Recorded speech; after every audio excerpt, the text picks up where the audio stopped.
السلام عليكم مرحبا بكم نواصلوا دونك حديثنا على secteur d'huile d'olive mais on va attaquer la partie des producteurs.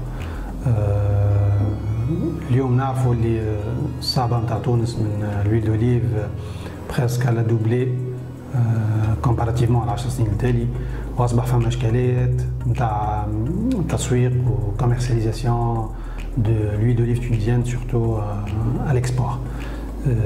وهذا يعني نقطة مهمة بالنسبة لأي برودكتور باش يحاول يلقى des issues pour sa production.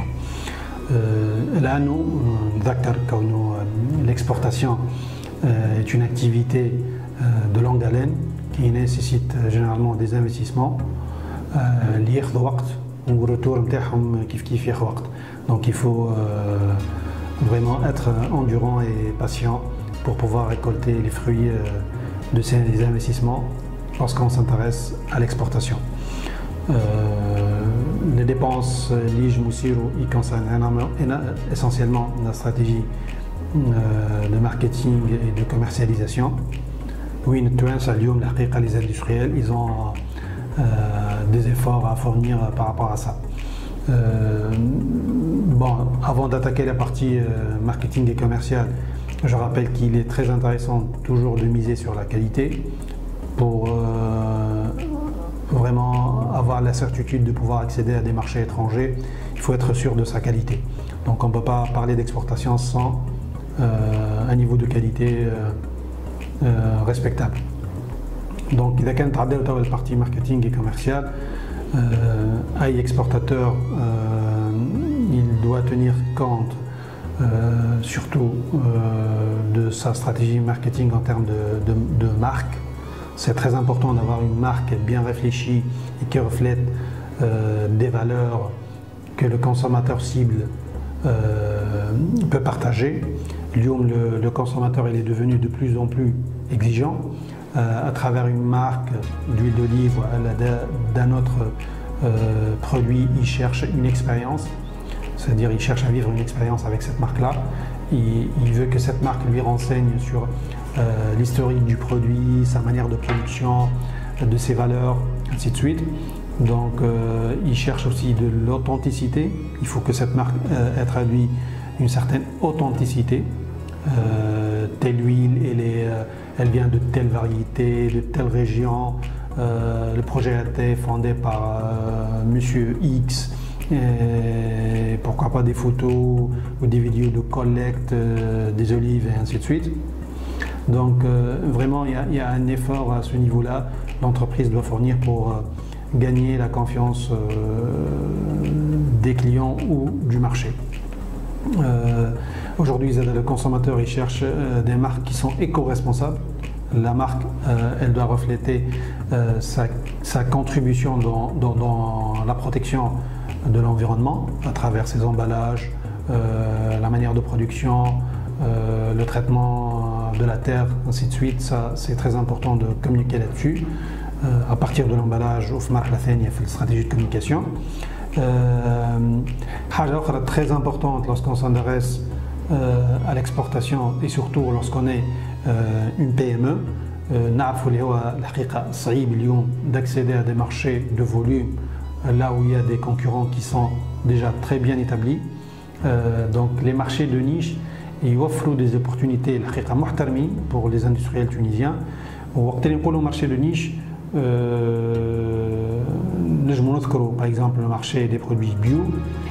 Ceci dit, ce marché il est en train d'évoluer ويجب يولي يخرج من notion de niche. Sinon, les appellations d'origine protégée, les gens qui nous aident à un marché de niche, tout ce qui est catégorie d'emballage spécifique, un marché de niche, c'est-à-dire s'attaquer à des consommateurs qui sont soucieux de tout ce qui est emballage, recyclage, recyclabilité. Donc, à travers Kimankoulou des considérations spécifiques de la part du marché, on peut attaquer une niche qui pourrait être très intéressante. Une niche, tout un marché, dans le sens où, historiquement, on a des marchés classiques de consommation d'huile d'olive كيما الاتحاد الاوروبي، وفما اسواق اخرى صاعده نذكر منها امريكا، البرازيل، الصين، اليابان. Mais de l'autre côté, il y a un troisième niveau de marché, vraiment des petits marchés, mais فيهم كيف أفاق. قد يكون مارشي الإمارات، قد يكون مارشي السعودية، قد يكون مارشي سنغافورة، فيتنام، سويسرا. Donc Suisse ne fait pas partie de l'Union européenne, donc nous allons en tant que marché de niche. Du coup, si on a élargi un peu le spectre, nous des marchés qui pourraient être intéressants hors des marchés classiques et moins classiques. كيف حاجة أخرى تجد تكون très intéressante, c'est la transformation. Pourquoi se limiter qu'en chez l'huile d'olive? Pourquoi ne pas passer à des produits de cosmétiques naturels basés essentiellement à l'huile d'olive, même si c'est une autre industrie, mais ça pourrait être un issue pour commercialiser son huile. Aussi, il y a les compléments alimentaires qui pourraient être aussi une alternative intéressante. Donc voilà, il y a certainement des idées, si on arrive à creuser bien, on peut trouver des idées de produits issus de l'huile d'olive et qui permettent une valeur ajoutée. Une autre piste, les aux tendances qui se confirment davantage, est le recours au marketing digital, aux canaux digitaux. Le digital est très important, on ne peut pas le négliger. Du coup, il y a même des opportunités que أي مصدر تونسي يجم يخدم عليها. Dans le sens où on peut communiquer directement avec son marché cible, ses clients cibles. Même avec une petite expérience de vente en ligne d'huile d'olive tunisienne, en détail, parce que nous en détail. On attire l'attention d'éventuels distributeurs dans les pays cibles. Donc le digital à prendre énormément en considération parce qu'il y a une bonne partie des ventes, du marketing, de la communication se passe à digital. Donc il y a l'importance de ce canal et travailler là-dessus. Voilà, كنا قدمنا شوية مقترحات وبعض الأفكار باش المصدر التونسي في زيت الزيتون يعاون روحه ويل essaie de promouvoir son activité d'exportation. نتمنى كانوا مفيدين ليكم. نتمنى لكم كيف سيزون باهية وتابعونا وعلى بروشين. Merci, au revoir.